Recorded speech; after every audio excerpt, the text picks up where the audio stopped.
Bueno, viene mucho de la presión social, de la presión familiar, esa idea de que tienes que ser la fuerte, que tienes que sacrificarte, que tienes que darlo todo. Eso son lo que nosotros en psicología llamamos scripts familiares. Bueno, recibiste mensajes de que para ser amada, para ser valorada, para ser aceptada, requería que hicieras ciertas cosas o que tomaras un cierto rol. En el fondo hay un miedo al rechazo, un miedo a no ser querida, miedo al que dirán, al que van a pensar de mí, que no soy buena hija, que no soy buena madre, que no soy buena esposa. El problema es cuando te das cuenta en esa evaluación de que has estado viviendo para los demás. Todo ha sido en función de los demás y tú te sientes, como tú dices, vacía, como no he logrado lo que yo he querido. Esas limitantes mentales que nos ponemos vienen desde la niñez, o sea, vienen de lo que nos han dicho. Si llegas a los 50 ya se te acabó la vida, ya es hora Ujú, de retirarte casi. No, ¿quién por dice? supuesto. Esa- Ahí es donde tú dices, ¿por qué dije que sí si realmente quería decir que no? Puse un no, soy egoísta. Dije que no, soy mala hija. O soy mala persona. No soy buena esposa. No soy buena amiga. Ya sabes que tu valor no depende de las otras personas, tu valor es humano, es inherente, no depende de lo que tú haces o dejas de hacer. Esa convicción eh, se queda en ti, o sea que tú no tienes que probarle nada a nadie. Eso ya es libertad. Ya.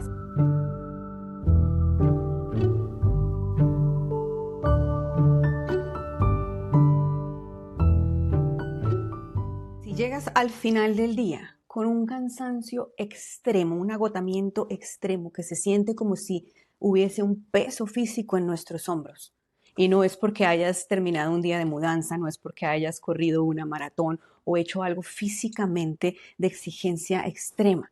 Si esa es tu sensación y no sabes de dónde viene, no sabes explicar por qué te sientes así al final del día, este espacio es para ti. Hoy nos acompaña la psicóloga Ana Barata. Ana, buenas tardes, buenos días, bienvenida a Priorizarte y muchas gracias por estar aquí. Buenas tardes, Consuelo. Es un honor poder estar aquí acompañándote y ayudándote en este tema que es tan importante para la mujer latina. Muchísimas gracias. Ana, y esa es específicamente mi pregunta, mi primera pregunta y es, ¿por qué? Porque tu foco veo en redes sociales y en la información que logré encontrar de ti previamente, tu foco son esas mujeres latinas. Entonces, mi primera pregunta es, ¿por qué las mujeres latinas y por qué tu Bueno, enfoque en esa población? bueno, yo soy inmigrante, ¿verdad? Inmigrante de Estados Unidos desde los 27 años y, o sea, ya tengo muchos años que estoy fuera de mi país. Entonces, era bien fácil conectar con esa población latina en Estados Unidos porque conlleva una serie de dificultades, una serie de retos pues yo conecté muy fácilmente con eso. Mi propia historia personal es la clave para mí poder llegar a trabajar con la mujer que está agotada, la mujer que le cuesta poner límites, la mujer que sufre de duelo, ansiedad. Entonces sí, es parte de mi experiencia personal, pero también es experiencia de migración. Muchísimas gracias, Ana, por compartir eso. Veía 27 años de experiencia y más de 900 mujeres con las que has trabajado. En todos esos años de experiencia, Ana, ¿algún patrón en especial que hayas identificado en esa mujer latina que Es- explique ese cansancio extremo y todas esas emociones a las que nos enfrentamos? bueno, viene mucho de la presión social, de la presión familiar, esa idea de que tienes que ser la fuerte, que tienes que sacrificarte, que tienes que darlo todo. Eso son lo que nosotros en psicología llamamos scripts familiares. Ujú. Son esos mensajes que son implícitos y que hemos internalizado desde muy pequeñas. Entonces llegan a la terapia, llegan a las sesiones No necesariamente sabiendo que no pueden decir que no, no usan necesariamente ese término, sino que llegan, estoy ansiosa, no sé por qué estoy tan cansada, no sé por qué estoy tan agotada, no puedo dejar de pensar, yo quisiera cerrar mis pensamientos, pararlos, no puedo. Entonces el patrón es siempre cuando ya llegan a la terapia, es cuando ya llegan, cuando ya están al límite, Ujú. pero no saben reconocer, o a veces la mayoría no saben por qué, creen que es el estrés del trabajo y es realmente un patrón de complacencia, la mayoría de las veces, que es el área de mi especialidad, ¿verdad? Límites, complacencia, y que se traduce en ansiedad, ataques de pánico. Entonces vienen después de que les ha dado un ataque de pánico y no saben por qué. Ok, entonces normalmente estas mujeres llegan a tu consultorio ya con el síntoma, que son Ya con el ansiedad y síndrome. estos ataques de pánico, pero sin entender la raíz. ¿Podrías, Ana, hablarnos un poco más de esas raíces, de por qué crecemos con eso y luego cómo nos impactan en la vida? Sí, usualmente, como te comentaba, la raíz usualmente viene de la infancia, viene del trauma. O sea, no necesario un trauma como lo conocemos, de que un terremoto, un accidente, no, es un trauma que nosotros conocemos como un trauma complejo, en el que hubo una carencia emocional en la infancia, en el que recibiste mensajes de que para ser amada, para ser valorada, para ser aceptada, requería que hicieras ciertas cosas o que tomaras un cierto rol. Entonces son las que adultas, las mujeres que aprendieron que su valor depende de qué tanto ellos logran, qué tanto trabajan, qué tanto se sacrifican. Y eso es lo que realmente, por eso es tan difícil encontrar, ¿verdad?, la raíz para ellas mismas, porque no lo ven en ese momento.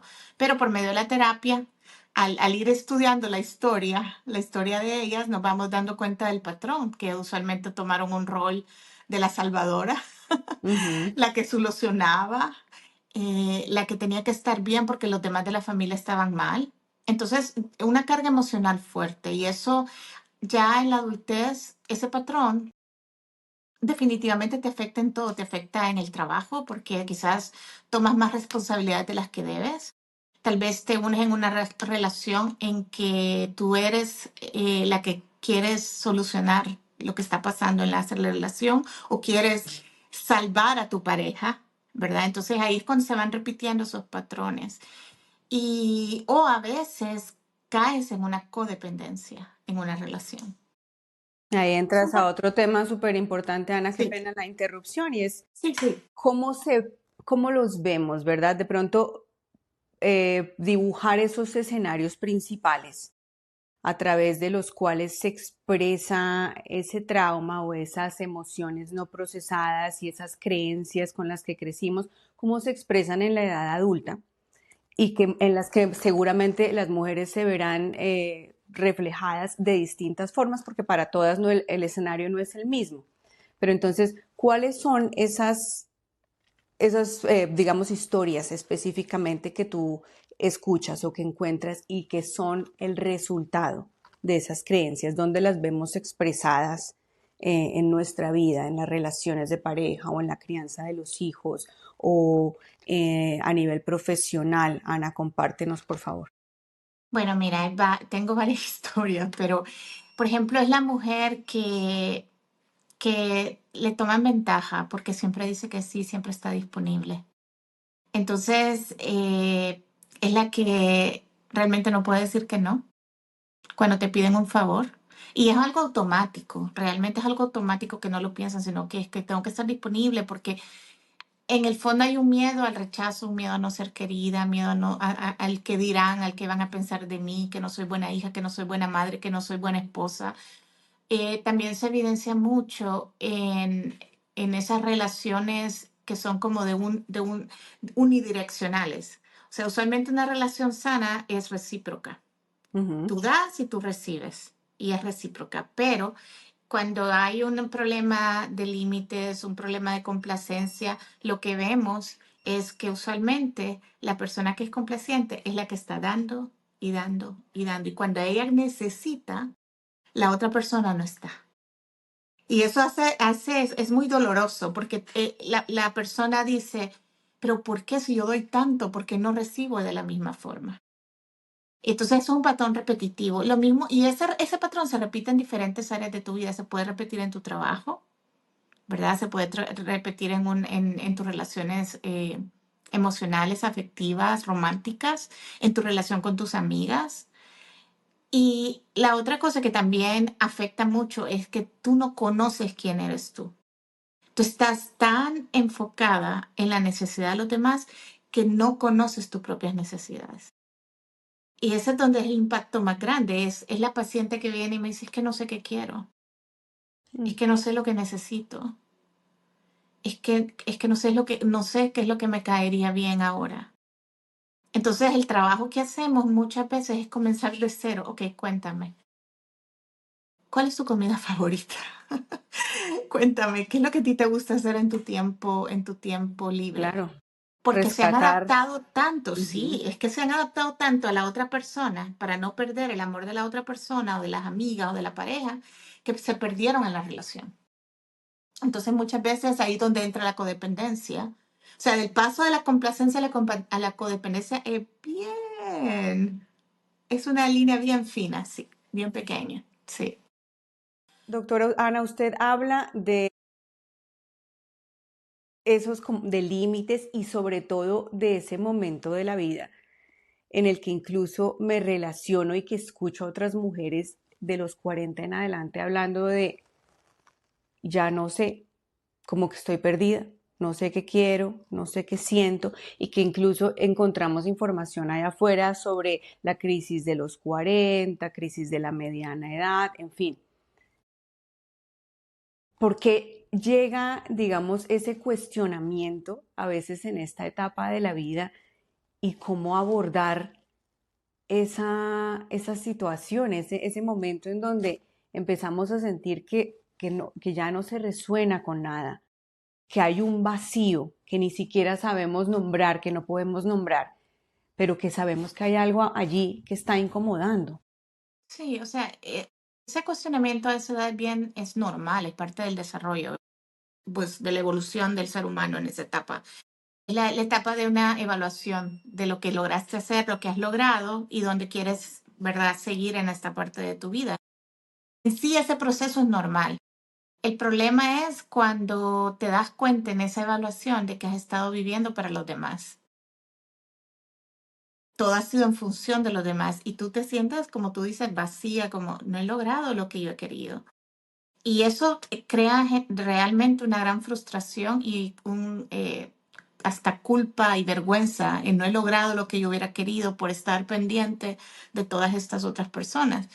Entonces, aquí viene un proceso de empoderamiento, que esa palabra se usa mucho, es un cliché el empoderamiento, pero el empoderamiento a nivel cognitivo, ¿verdad? Porque ahí a veces ponemos limitantes mentales que te dicen, a esta edad yo ya no puedo hacer nada. A esta edad yo ya no puedo, Ya es muy ¿verdad?, tarde. reconstruirme. A esta edad ya pasaron 40, 50 años, ¿qué voy a hacer ahora? Y yo, yo les cuento a mis pacientes mi historia. Yo estudié un doctorado que yo me tardé 12 años en terminar en la Universidad de Indiana y yo me gradué en el 2012.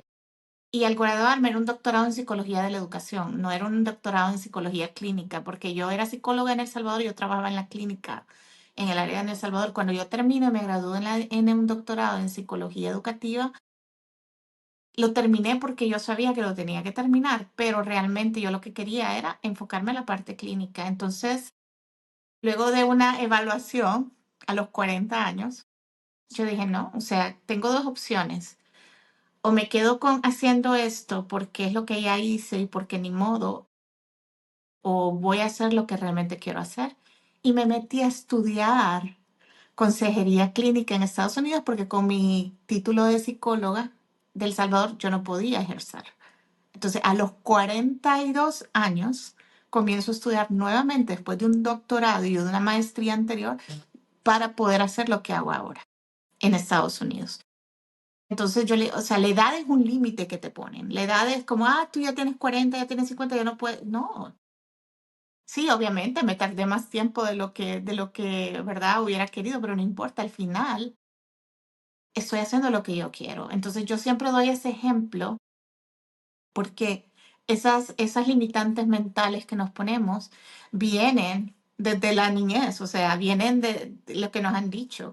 Si llegas a los 50 ya se te acabó la vida, ya es hora Ujú, de retirarte casi. No, ¿quién por dice? supuesto. ¿Quién lo dice? Entonces sí, es mucho trabajo a nivel de mentalidad. Es mucho trabajo a nivel de mentalidad a través de cuestionar tus pensamientos. Porque si tú piensas algo, no lo hace verdadero.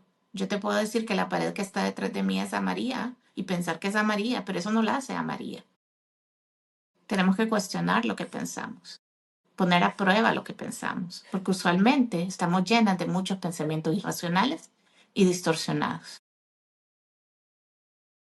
Ujú. Muchas gracias, doctora. Doctora, ¿cuál es la diferencia entre funcionar en el día a día, que creo que muchas llegamos a operar en modo automático, ¿verdad? Y a realmente estar en paz y tomar decisiones y realizar actividades y acciones durante el día, pero estando en paz, sabiendo que es lo que queremos hacer, que es lo correcto, que es lo que hay que terminar y poder salir como de ese tengo que hacer y completar ese modo automático. Bueno, funcionar es producir, ¿verdad? Ser capaz de hacer lo que tienes que hacer en tu trabajo, en tu casa, con tus hijos. Y tú puedes funcionar, pero terminar totalmente agotada y devastada al final del día. La diferencia entre la funcionar y estar en paz, ¿verdad? Y producir en paz es donde tú pones el valor. Tu valor está entre lo que produces, lo que haces. ¿Es eso lo que te da el valor? Entonces por eso lo haces. Entonces estás funcionando desde el miedo a no producir, desde el miedo al rechazo, del miedo a no ser suficiente. Mientras funcionar en paz o estar en paz es, haces lo que tú consideras que debes hacer para ti, pero sin esa presión de que si no logro esto, si no hago lo otro, entonces voy a quedar mal, no voy a estar bien. Entonces, muchas mujeres, ¿verdad? Trabajan, sienten esa presión de producir, pero llegan a casa y su mente no para porque no fue suficiente, porque están cuestionando lo que hicieron. Es como estar en paz es aceptar tus límites y estar Ujú. bien con eso. Ok. Volvamos al tema de los límites, doctora Ana. ¿Qué es un límite? ¿Y cómo establecerlos? Porque es tan complejo, a veces tan difícil, tan retante establecer límites para con esas personas que amamos. Mira, los límites son aquella protección, tanto emocional como física, ¿verdad? Que nos permite relacionarnos de una manera funcional y sana. Los límites se les ponen a las otras personas, pero en realidad el límite es una protección para ti. Y el poner límites no solamente implica esa capacidad de poder decir que no, pero es también sostener el no. Esa es la clave en el límite. Comienza con una conciencia de que tú estás actuando y respondiendo en automático. Ya cuando tú tienes esa conciencia, entonces puedes pasar al siguiente nivel de sostener un límite. Pero muchas mujeres, cuando vienen a terapia, no vienen con ese nivel de conciencia. Vienen, ¿verdad? Con esa idea de que para poder ser amada, querida, tengo que estar disponible. Pero los límites en sí son protección. Eso de siempre, yo digo, es un límite, son límites emocionales que son externos, pero también son internos, porque también el límite funciona cuando una persona, por ejemplo, te dice algo hiriente y tú pones un límite emocional en que tú decides si tú dejas que esas palabras entren a tu corazón y te hieran. Y eso es, Entonces, permítame preguntarle, ¿cómo sabemos en general que es necesario poner un límite? ¿Cuál es esa alerta en nuestra interna, digamos, que nos dice es tiempo de poner un límite? el resentimiento que queda después que dijiste que sí. Por ejemplo, en mi proceso de límites, por ejemplo, y como te digo, yo soy una recuperada, complaciente recuperada, como dicen, y por eso es que trabajo. Ajá. Por ejemplo, y ese es un ejemplo que cuento mucho en mis sesiones y cuando platico sobre el tema, es que esa presión que uno siente, ¿verdad? En la escuela de los nenes, cuando te dicen que hay que llevar algo y tú dices, ah, sí, bueno, todo el mundo está diciendo, sí, yo llevo esto, llevo lo otro, y yo, ok, voy a llevar las dichosas galletas. Y entonces te encuentras haciendo las galletas en casa con un enojo porque dijiste que sí. Ahí es donde tú dices, ¿por qué dije que sí si realmente quería decir que no? Una pausa rápida. Si estás disfrutando esta conversación y quieres seguir disfrutando de los contenidos que cada semana preparamos en Priorizarte para ti, oprime el botón de suscribirte ahora y la campanita para que cada vez que haya un video nuevo de Priorizarte arriba, YouTube te notifique. Vámonos al episodio de nuevo. Entonces, usualmente se evidencia con ese resentimiento que te queda por haber dicho que sí. Es que yo no sé por qué dije que sí. Debes de haber dicho que no. Y esa sensación que te queda también cuando tú das, ¿verdad? Lo que te han pedido, pero sientes que no hay como un retorno. Entonces siempre es como esa sensación de que te están tomando ventaja. Y así usualmente mis pacientes por ahí es donde empezamos a trabajar. O sea, ¿cómo te sentiste cuando dijiste que sí? ¿Qué pasó después? Es como una cadenita que hay que ir llevando al paciente a que reconozca esas sensaciones. También otra señal corporal es que cuando tú dices que sí en base al miedo o al temor, ¿verdad? Eso se siente a nivel, ¿verdad? Físico acá en el pecho, en el estómago, como esa sensación de, Dios mío, ¿qué hago? Entonces, una técnica con la que yo comienzo es, ok, no digas que no si eso te causa mucho malestar, porque acuérdate, cuando tú dices que sí de forma automática y estás acostumbrada a decir que sí, tu sistema es el sistema de protección de tu sistema nervioso. Cuando tú vas a decir que no, esa alarma se activa y entras en taquicardia, dolor de estómago, dolor de pecho, es un sistema protector. Claro. Y lo has hecho por muchos años, entonces yo le digo, bueno, no digas que no, di lo siguiente. ¿Sabes qué? Déjame confirmarte más tarde. Déjame pensarlo y confirmarte más tarde. Eso te da la oportunidad de pausar y privadamente tú evalúes, ¿esto es algo que yo realmente quiero hacer porque me agrada hacerlo o es porque me siento presionada por el miedo, ¿verdad? Por el rol que yo creo que debo de tener? Y cuando tú hayas hecho esa evaluación en privado, entonces tú contestas. Y contestas, no, gracias por pensar en mí para esto, pero no puedo. Revisé mi calendario y no me es posible. Gracias por pensar en mí. Entonces, es como enseñar cómo ir poniendo los límites poco a poco para que tu sistema nervioso no se active y entre en pánico. Claro. Porque tienes una persona que ha dicho por 20 años que sí, de repente yo le digo, tienes que decir que no. Sí, Sí, claro, claro, es un choque. Pero sí, es mucho. qué buen consejo, porque es permitirle, como usted explica, doctora Ana, esa pausa al cerebro no está diciendo que no, pero se está dando espacio para reflexionarlo, para pensarlo y después tener ese tiempo de escucha, ¿verdad? De nuestras emociones, de poder ver desde dónde estamos tomando una decisión, desde el amor, desde el miedo y poder actuar más en concordancia con lo que necesitamos y lo que queremos. Qué buena recomendación. Muchísimas gracias. Doctora Ana, entonces, para esa mujer que viene actuando por 40, por 45 años, en modo automático complaciente, como decía usted, complaciente rehabilitada. Rehabilitas. Venía esa mujer que todavía no se ha rehabilitado y que está conectando y dice, si yo siento esa frustración cada vez que le digo sí a alguien en el contexto que sea, en fin, tengo esa molestia. ¿Cuáles serían esos pasos y que de pronto responden también a lo que fue su proceso personal? Si pudiéramos nombrarlos, no sé cuántos pasos son, pero cuáles serían, perdón, en orden esos procesos a seguir, esos pasos a seguir? Bueno, primeramente reconocer que estás respondiendo desde el miedo, identificar cómo se está sintiendo tu cuerpo cuando vas a responder, ese es el primer paso. El segundo paso es esa pausa, porque vamos por pedacitos, esa pausa en la que tú dices, voy a pensarlo, ¿verdad? No responder. Luego, comenzar a responder a pesar de la incomodidad.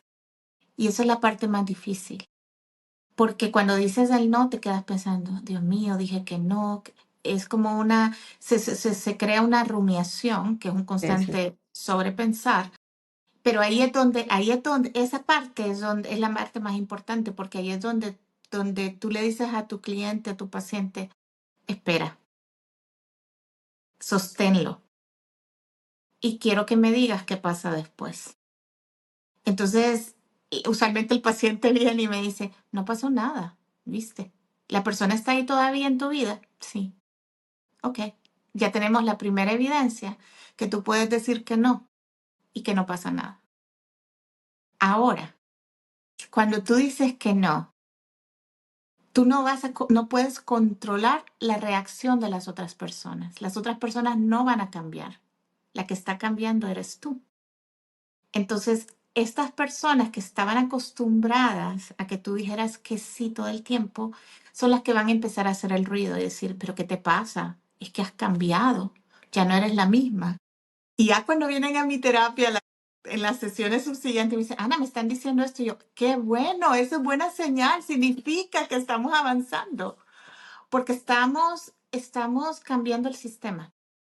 El sistema estaba organizado de una forma, cuando tú comienzas a decir que no, hay un desequilibrio y entonces empiezan a culpar al que se está volviendo sano, la persona que está diciendo que no. Y entonces cuando ella dice, es que me dijeron esto, me reclamaron y entonces ahí es donde yo enseño, ok, ¿cuál va a ser tus respuestas? Practiquemos las respuestas. Es que has cambiado. Sí, he cambiado para bien. Es que, ¿qué te pasa? ¿Por qué estás así? No, estoy aprendiendo a quererme y a cuidarme. Entonces practicamos como esos scripts, ya. Esos scripts, porque al principio tiene que ser así, porque todavía están en esa ambivalencia ay Dios mío, estoy poniendo límites, ¿será bueno esto? ¿Qué va a pasar? Eso va a pasar al principio mucho. Pero llega un momento que al repetir ese patrón de respuesta constante de decir que no y de evaluarte, te das cuenta que no pasa nada y que la gente que desaparece de tu vida cuando tú dices que no, nunca debió haber estado. Y esa es la parte más linda de este trabajo, porque empezamos a evaluar, ok, se fueron personas que, bueno, esas personas no debían de haber estado, porque se estaban beneficiando de tu complacencia y no te estabas cuidando. Los estabas cuidando a ellos, pero no te estabas cuidando a ti. Y ahí viene otro trabajo más profundo, pero esa es como la primera etapa, como la Claro, primera etapa. importantísimo. El número uno, ser consecuentes, escuchar nuestras emociones. Número dos, establecer el límite, ¿verdad, doctora? Sí, Número tres, mantenerlo a pesar de. a pesar de la incomodidad. Y número cuatro, sería como un empezar a observar lo que pasa alrededor cuando el límite se mantiene. Sí, es recoger la evidencia de que no pasa nada. Impo- Y si pasa algo, ¿verdad? De que la gente se va, es que debía de ser así. Ujú. Sí. Muchas gracias. Doctora, usted tiene algo en su cuenta de Instagram que me llamó mucho la atención y lo voy a leer aquí. Dice, no te duele poner el límite, te duele la historia que te contaste sobre lo que dice de ti. No te Sí. duele poner el límite, te duele la historia que te contaste sobre lo que dice de ti. Denos contexto, por favor, un poco más de esto porque me parece súper poderoso, igual que todo lo que usted nos está explicando. Gracias. Es que no es el no, es lo que implica el no, lo que te dices cuando dices el no. Puse un no, soy egoísta. Dije que no, soy mala hija. O soy mala persona. No soy buena esposa. No soy buena amiga. Esa es la narrativa que surge automáticamente cuando tú te dices, no, esa es la historia que te estás contando. Entonces ahí es donde pues te ayudo a que cuestiones esa narrativa. Eso que te estás diciendo de ti misma no es verdad. ¿Quién define que es una buena hija? ¿Quién define que eres una buena madre? ¿Quién define? Tú Ujú, has internalizado esa narrativa. Entonces, mucho del trabajo verdad, que hago es cuestionar las narrativas aprendidas, las narrativas, los mensajes que nos estamos dando. En ese específico mensaje que yo puse en Instagram, estaba atacando eso, atacando esa narrativa. ¿Qué es lo que te dices cuando dices un no? Que eres mala, que eres egoísta, que solo estás pensando en ti, que no eres buena cristiana, ujú. que no estás haciendo, ¿verdad? La obra de Dios. Cuestiona eso, cuestiona esa narrativa, ¿de dónde viene? Porque usualmente esa narrativa no viene de ti, esa narrativa tú te la creíste, la internalizaste, la hiciste como tuya, pero viene de otro lado. Por supuesto. ¿Cómo saber, doctora, en qué momento es necesario pedir ayuda? Porque, y lo sé porque son los dolores que me expresan las personas con las que trabajo, a quien se dirige Priorizarte, porque lo escucho en amigas a mi alrededor que tienen mi misma edad, en fin, esa molestia, esa frustración al final del día o simplemente en los comentarios uno puede ver cómo está permeado ese cansancio, es que me toca sola, es que nadie me ayuda, en fin. ¿Y en qué momento, digamos, estas herramientas son herramientas que podemos usar solas y en qué momento es necesario buscar esa ayuda? También normalizando cada vez más, doctora, el buscar ayuda, porque a pesar de que siento que hemos mejorado en eso muchísimo la comunidad latina, todavía sigue siendo de alguna forma un tabú para algunas personas buscar la ayuda del psicólogo, del terapeuta, en fin. Entonces, ¿cómo saber que es el tiempo de buscar esa ayuda? Bueno, lastimosamente, las personas vienen ya cuando están ya con un diagnóstico, ¿verdad? De depresión, de ansiedad, de ataque de pánico. Pero realmente yo creo que la terapia es una función no solamente de solución, sino de prevención. Y escuchar tu cuerpo, escuchar tus emociones es importante. O sea, puede ser esa molestia de ese desgano, puede ser ese resentimiento que comienzas a sentir. Lo ideal sería que en ese momento tú buscaras ayuda, porque no se supone que tú vivas así, pero si nos vamos ya más generalmente es cuando empieza a afectarte diferentes áreas de tu vida. Cuando tú reacciones de una manera impulsiva ante el estrés de la familia, ante tus hijos, cuando no tienes esa capacidad ya de estar pensando de una manera clara en tu trabajo, cuando te estás aislando en vez de estar socializando, eh, cuando las cosas que tú disfrutabas antes ya no las estás disfrutando, ya esos son señales de alarma que tú tienes que buscar ayuda. Y buscar ayuda, lastimosamente, a nivel psicológico, es como tú dices, un tabú, o sea, no sé, es como que esa narrativa de que tú eres débil si buscas ayuda, tú eres débil, pero nadie cuestiona a alguien con diabetes. Total. Nadie lo cuestiona. Ah, sí, tienes problemas con la insulina, toma esta medicina, ve, busca ayuda. La ansiedad, la depresión, los ataques de pánico son unas enfermedades que requieren ayuda, que requieren un tratamiento. Entonces, es de verdad retar a la comunidad latina, a las mujeres latinas, de esa idea de debilidad. La debilidad es una idea que nos han metido tan fuertemente. La valentía es buscar ayuda. Ser fuerte es buscar ayuda. Aguantarte no es ser fuerte, es suprimir y después sufrir. O sea, no, entonces estamos en contra de todos los mensajes en los cuales se ha dado en la sociedad. Eh, en la época de mis padres, pues, o sea, yo tengo 52 años. Y en aquel momento era un tabú y en muchas partes en Latinoamérica sigue siendo un tabú. Sí. Total, total. Hace tiempo estaba hablando con alguien que participó también en este espacio de Priorizarte, una mujer que nos compartía su testimonio y hablábamos específicamente de las creencias de lo que crecimos, ¿no? Escuchando ese deje de quejarse, que hay personas que Yes. la tienen más difícil, trabaje duro, primero su familia, hay que ser buena mujer, y por supuesto veo cómo estos mensajes luego impactan, ¿verdad? Nuestra edad adulta. Es uno del, pero es, y cuando vienen a terapia y tú les cuestionas eso, se quedan como, pero es que doctora, y yo, ¿quién? Tus ¿Quién lo papás dice? se pueden equivocar.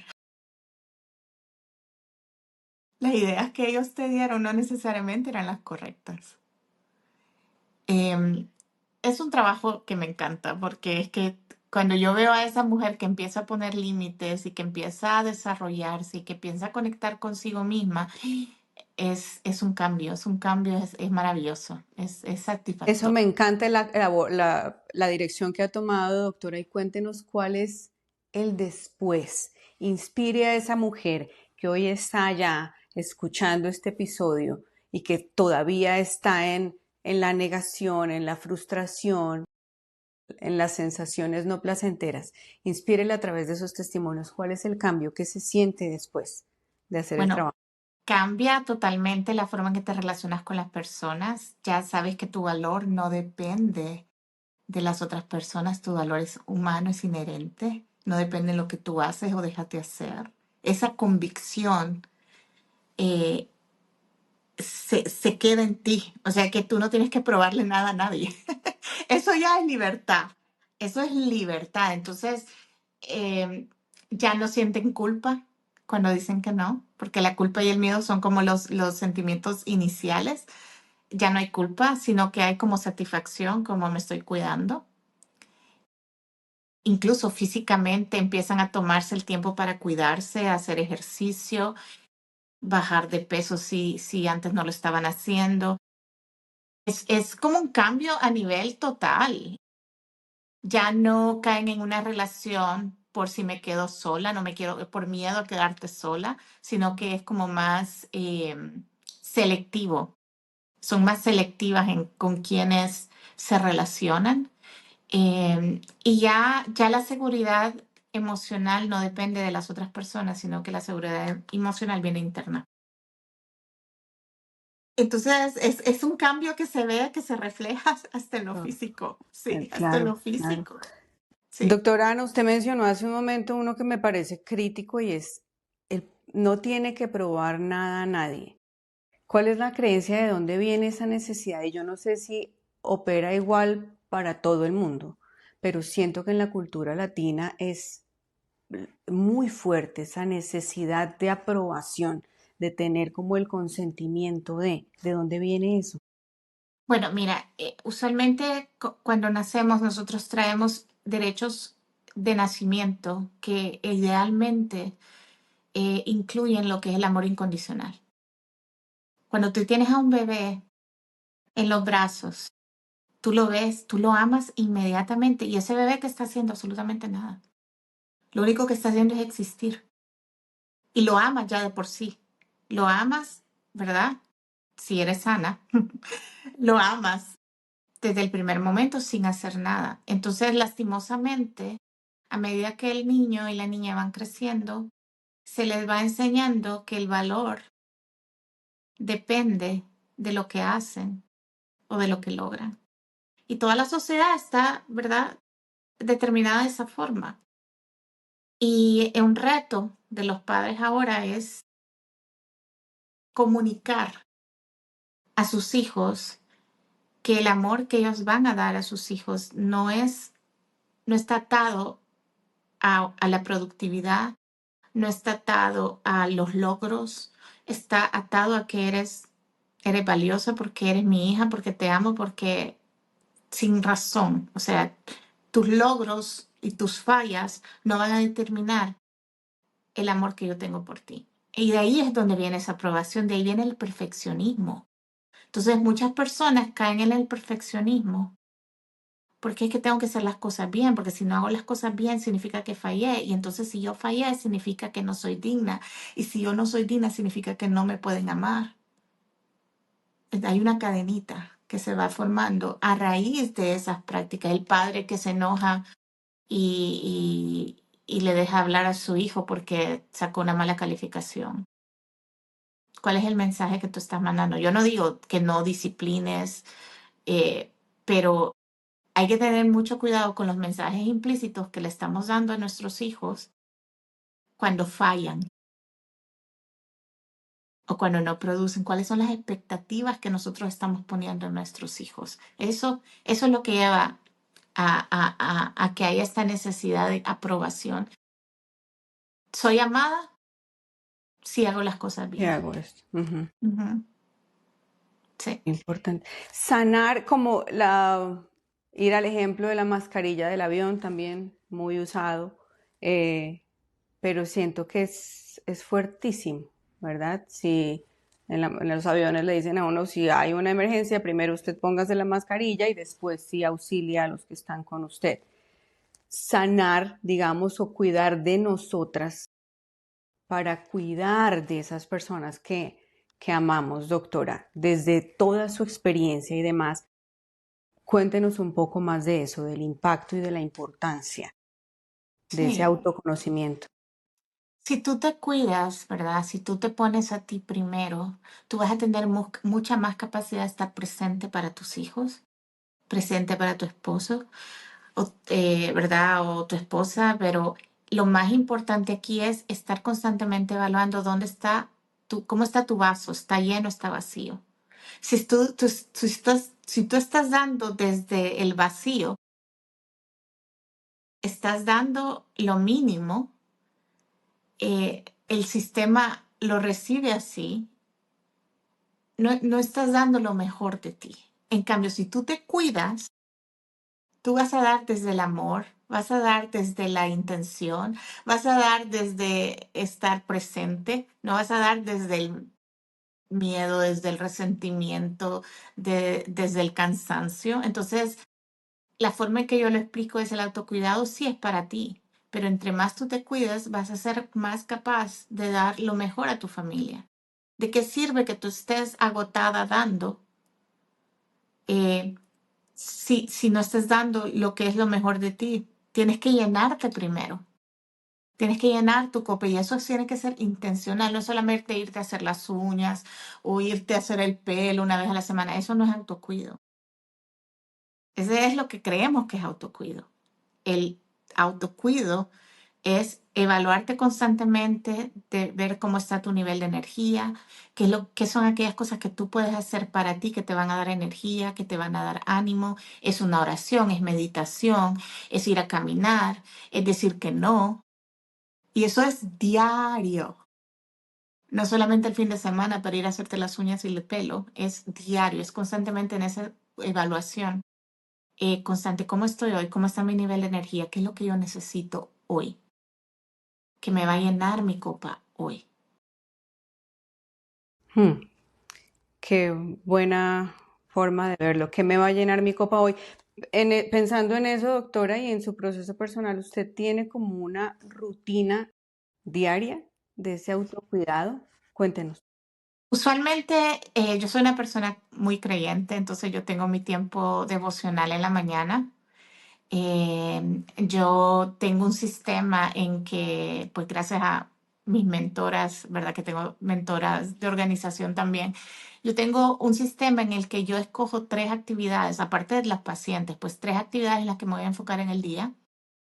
Y esas están planeadas desde el día anterior. Y si no las logro, pues no las logro, pero por lo menos son tres que tengo ahí presentes. Usualmente hago en inglés se llama un dump of ideas, que son como pongo en un papel todas las cosas que tengo en mi mente que me están molestando y lo dejo en papel porque cuando ya está en papel ya no está acá. Entonces usualmente una o dos veces por semana hago ese ejercicio de dejar todo en un papel y diariamente me enfoco en 2 o 3 tareas que son importantes y urgentes, ¿verdad? Que esa es la clave acá, importante y urgente. Las otras pueden esperar. Y tengo mi tiempo devocional antes de empezar a ver a mis pacientes. Usualmente también tengo mi rutina en la noche, mi rutina de conectar con mi esposo, de conectar con mis hijos, porque sí, es un trabajo fuerte, es un trabajo mentalmente cargado que requiere que yo tenga el autocuido como una de las cosas más importantes. Trato de hacer ejercicio 2 o 3 veces por semana, ¿verdad? Para mantener ese nivel de actividad. Eso es muy bueno para ansiedad, muy bueno para evitar, para la depresión, la actividad. No es necesariamente un ejercicio exhaustivo, sino poder ir a caminar 20 minutos. Ya con eso tú estás haciendo un gran trabajo para manejo de ansiedad.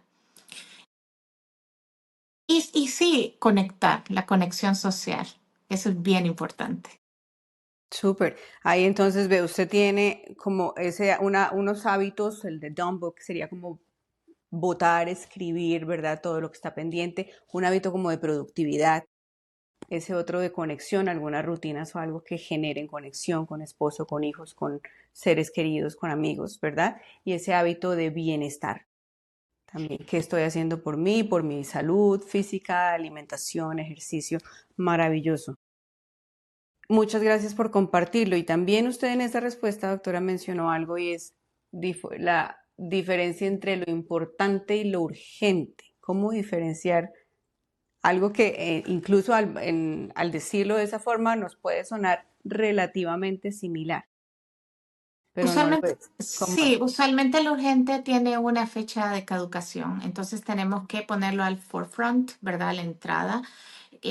Tienes que entregar, ¿verdad? Unas notas o tienes que hacer una presentación o tienes que entregar un documento, algo, eso es urgente, también es importante. Aquello que no es urgente y no es importante son las cosas que tú puedes delegar, ¿verdad? Que otra persona lo puede hacer. Son cosas que no tienen una fecha de, ¿verdad? De límite. Ujú. Em, Inspiración. y lo importante aquí es que ahí es donde tú ves que tanto te estás sobre, Sobreexigiendo, sobrecargando. Es que cuando sobrecargando. usted lo está describiendo y es importantísimo y esto lo vamos a tener ahí en pantalla para que ustedes vean como la gráfica de esto, pero ¿cuántas cosas, doctora, nos decimos mentalmente y nos ponemos como obligación del día, pero que en realidad es algo que quizás ni siquiera vamos a completar? ¿Verdad? Pero sí nos genera esa presión mental. Tengo que llevar el vestido de la lavandería, tengo que tal, en fin, y llenamos nuestro día de cientos de actividades que nos generan presión, pero que realmente no requerían esa presión, ¿verdad? Qué bueno verlo en físico. Y muchas veces, y hay una cosa que yo le digo a mis pacientes, es evalúate, te estás ocupando para no pensar, te estás ocupando para no lidiar y quieres Ujú. hacer todo esto para evitar, porque hay cosas que pueden esperar y hay cosas que puedes delegar. Es Tú puedes delegarlo a tu importante. esposo, lo puedes delegar a tus hijos si son, ¿verdad? 10, 8 años en adelante, tú puedes empezar a enseñarles a delegar. No lo tienes que ser tú todo y no tiene que ser perfecto. Esa es la cuestión. Es que si yo no lo hago, no va a salir bien. Doctora, gracias por entrar ahí. Y esta es una pregunta que yo hago constantemente, pero quiero escuchar su posición porque además sé que es crítico en nuestra población. Nos cuesta delegar demasiado y sentimos, y es por esa razón, es que si yo no lo hago, nadie lo hace igual, si no lo hago yo, no queda bien. ¿Cuál es tu Sí. estrategia? Ahí, o sea, yo lo primero que le dije, entonces te estás quejando que estás cansada, pero tú lo estás provocando porque no das oportunidad que las otras personas entren a tomar responsabilidades. Si tú eres la que siempre estás lavando los platos, doblando la ropa, no vengas después a quejarte que estás cansada y que nadie te ayuda, porque tú no dejas, no les das oportunidad a las personas en tu casa que tomen ese rol. Entonces, eso es sumamente común. O sea, no te digo, yo creo que con la mujer latina eso es como que vamos con la narrativa de que soy la salvadora, pero a la vez soy la víctima. Pobre de mí, ¿verdad? Y entonces, yo, yo soy fuerte, a veces con mis pacientes le digo, tú te estás victimizando, pero tú eres la que no deja que tu esposo te ayude. Tú eres la que no deja que tus hijos, ¿verdad?, hagan lo que deben. Y te quejas, pero tú no estás dejando, porque tiene que ser de tu manera, a tu manera. Entonces, ahí es donde tiene que haber el cambio, ese cambio cognitivo, ese cambio de mentalidad, de quién te dijo a ti que las cosas, solo hay una forma de hacer las cosas. ¿Quién te dijo a ti que tiene que ser perfecto? ¿Quién? Y la respuesta nunca me puede, o sea, no, es que en casa sí se hacía. Ajá, a que en casa sí se Esa es la hacía. manera. Ujú. Sí, sí, pero esta es otra casa. ¿Cómo la quieres hacer ahora? ¿Qué te va a generar tranquilidad? Y si te genera angustia, vamos a entrar a trabajar ese control, esa necesidad de control. Porque ya ahí hay cosas más profundas que debemos de trabajar. No, es complejo. Totalmente, doctora, y es de verdad, sí, lo escucho mucho. Además, porque el tema, por ejemplo, de la limpieza, en esta cultura, la limpieza y la organización, que hay que limpiar hasta el guardaescoba, el polvo del último rincón, en fin, pero como usted dice, llenamos nuestros días de una cantidad de cosas, a veces por llenar el tiempo, quizás por no pensar, en fin, pero abandonando, dejando de un lado la perspectiva de lo realmente importante, ¿verdad? De pensar en qué es lo que tiene valor en nuestra vida, qué es lo que más valor tiene en nuestra vida y en ese momento, cuánto tiempo le quiero dedicar a eso. Porque a veces decimos, amo a mi familia, es lo más importante, pero limpio 8 horas y los niños no tuvieron ese Tiempo tiempo contigo. claro, qué Sí. importante. Y sí, tiene toda la razón ustedes, Es cambiar mentalidad, definitivamente. Es un trabajo fuerte de mentalidad lo y que de valor, y importante de es el valor. acompañamiento allí, doctora. Es decir, sé que en este momento muchas de las que estén escuchando seguramente este espacio se ven reflejadas y demás. Y qué bueno es, número uno, tener la información como la están teniendo en este momento. Número dos, poder parar y decir sí, está ocurriendo, ¿verdad? Y empezar a generar esas acciones de cambio que a veces sí pueden llegar de forma independiente, individual, pero que en ocasiones seguro necesitan ese acompañamiento. Y Es importante, ¿no? Yo siempre, otra broma que yo hago, porque yo soy bien bromista, le digo, ¿tú te imaginas hablar sobre ti por 1 hora? Eso es un lujo, es bello. Date ese tiempo, date esa oportunidad de crecer. ujú, total, es Tú lo mereces, esa es la parte importantísima reflexión. importante. Merecimiento, sí. El merecimiento. Tú mereces ser valorada, tú mereces ser amada, tú mereces cuidarte. Eso es un mensaje bien importante que debemos internalizar. Lo merecemos.